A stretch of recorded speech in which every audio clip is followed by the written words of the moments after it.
This is the Pet Buzz. And here's the Dynamic Pet Duo. So joining us today is Steve Baker, International Investigation Specialist for the Better Business Bureau.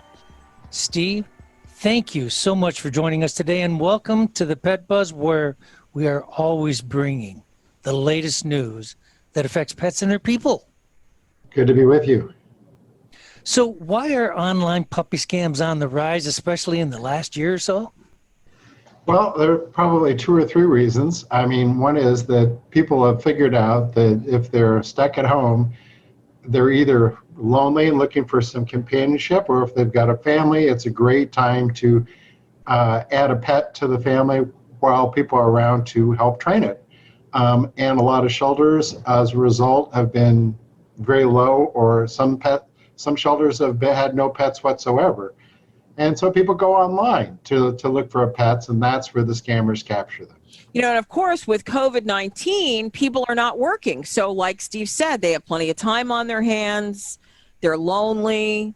They can't see their friends and family. They can't travel. So alas, a great time for a pet, right? It sure is. Okay, so we mentioned scams. So where and how is most of this pet fraud occurring? This is worldwide. This has saturated the internet these days when people are looking for a pet. The first place they look today is online. The crooks have I don't think you can do an internet search for a pet and not come across a fraudulent site. They're that common. You really do any extensive searching, you're going to come across them. They're using stuff like Craigslist. They're on other marketplaces. Even some pet rescue sites, the crooks will post an ad for pets supposedly for sale. And at times they copy the entire website of real breeders and just change the contact and just change the contact information.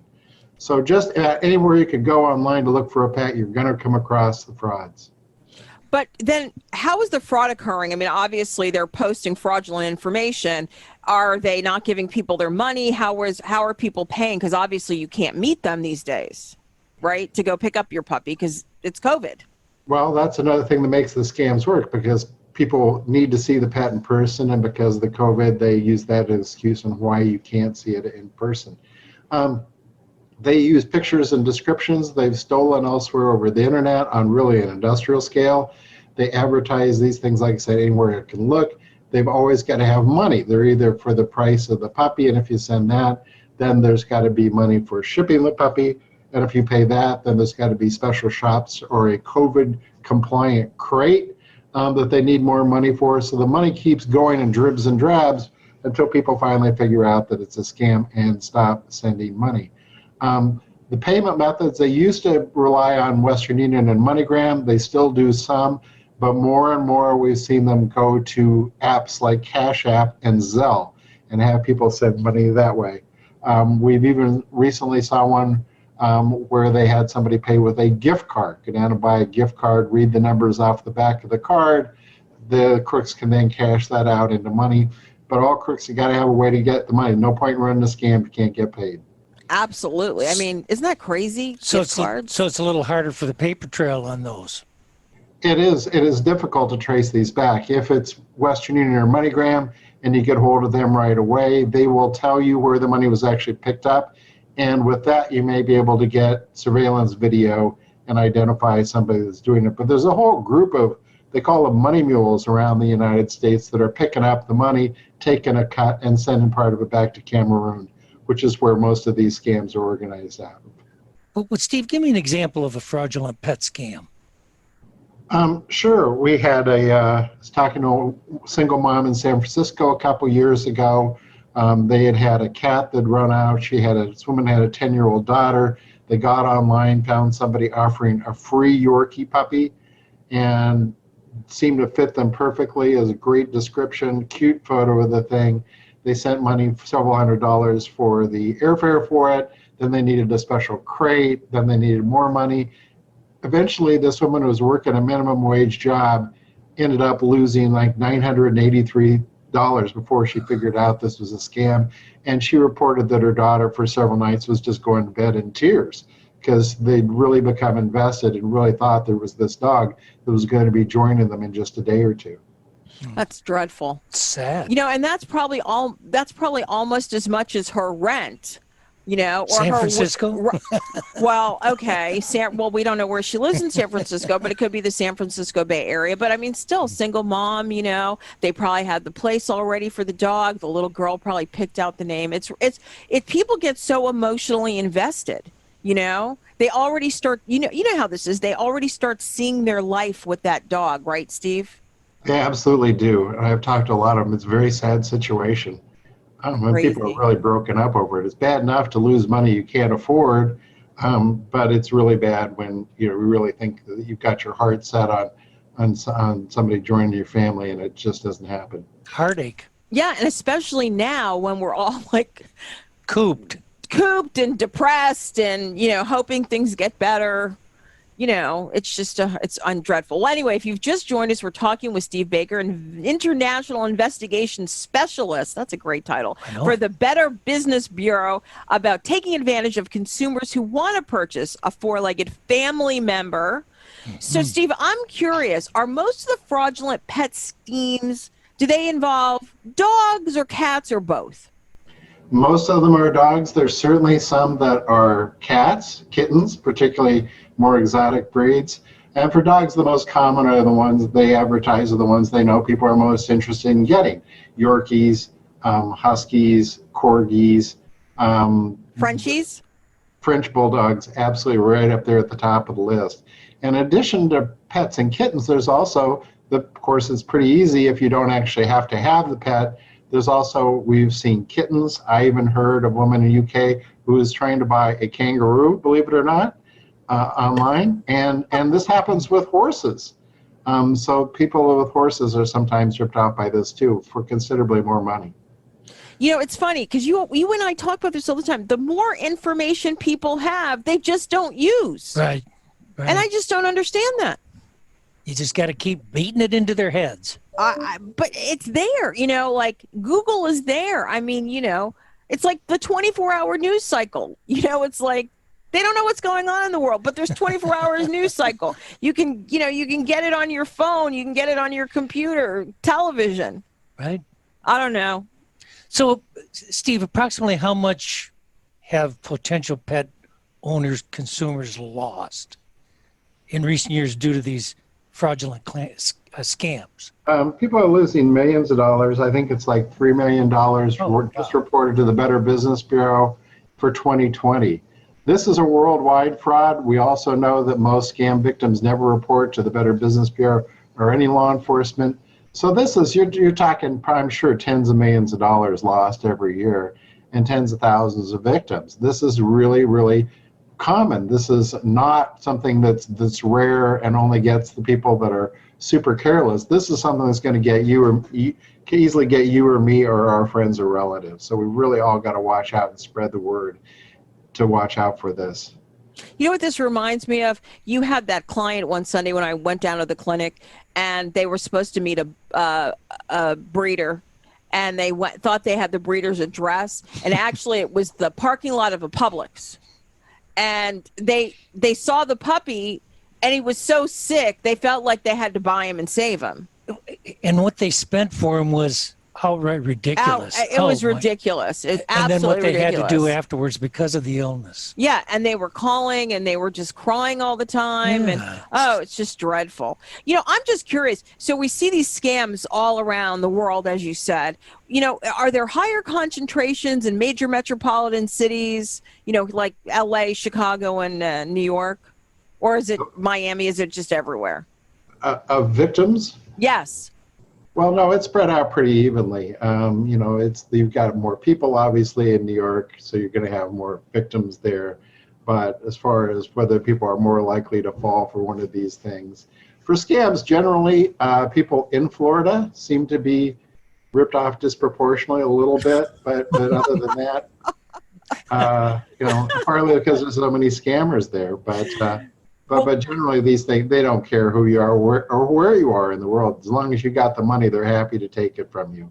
You know, when I moved to Florida, and I've told this to Dr. Fleck before, when I moved to Florida, I remember looking up like moving to Florida, and one of the top websites that came up was, okay, so you're moving to Florida, like all the scams in Florida. I mean, pets wasn't on the list. Most of it was like healthcare and taxes and For the service elderly, provider. Right, scam exactly. elderly.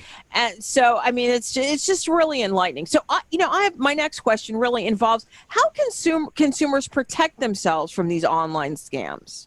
What should they do?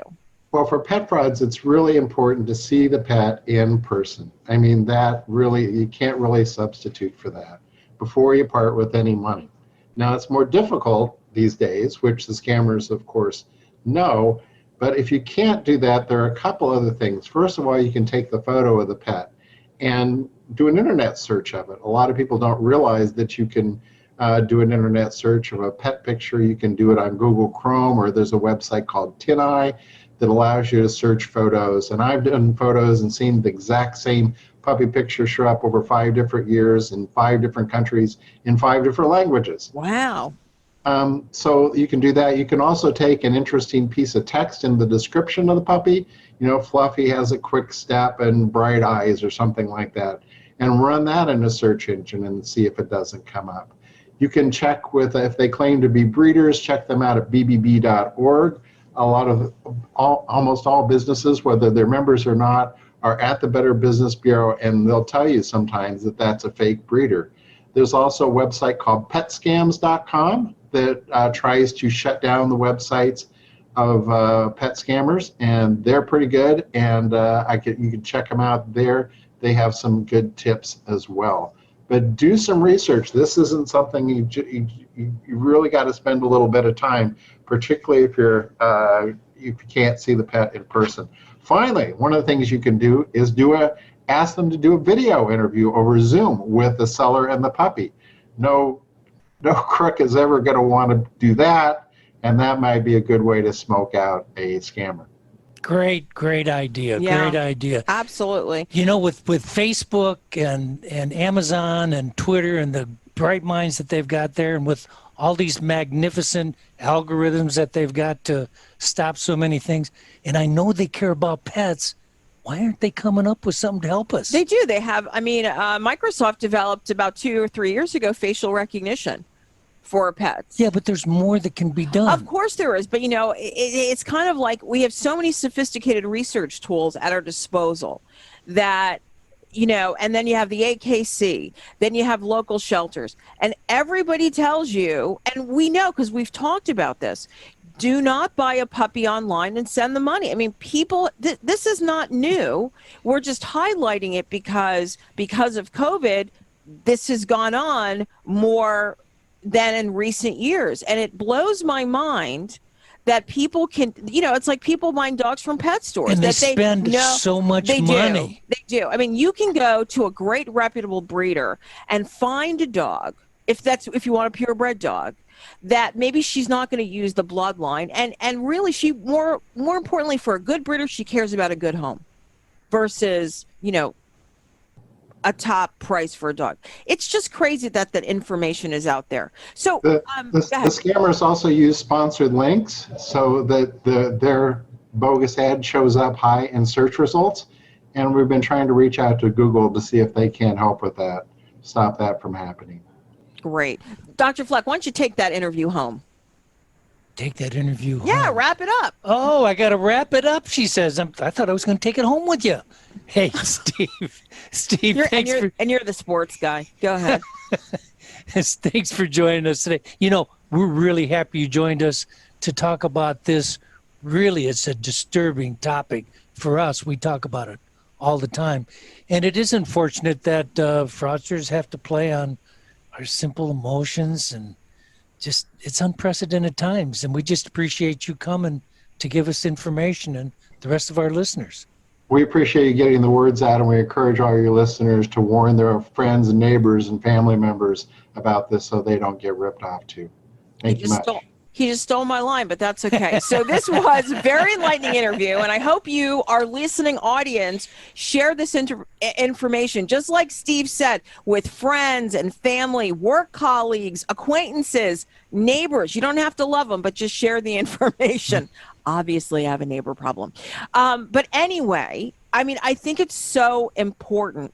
And I'm like you said, I'm glad Steve was here. And just to remind everyone, we were just speaking with specialist Steve Baker, International Investigations Specialist for the Better Business Bureau, who joined us to talk about how consumers are being pet scammed when they're shopping online for a puppy or a kitten.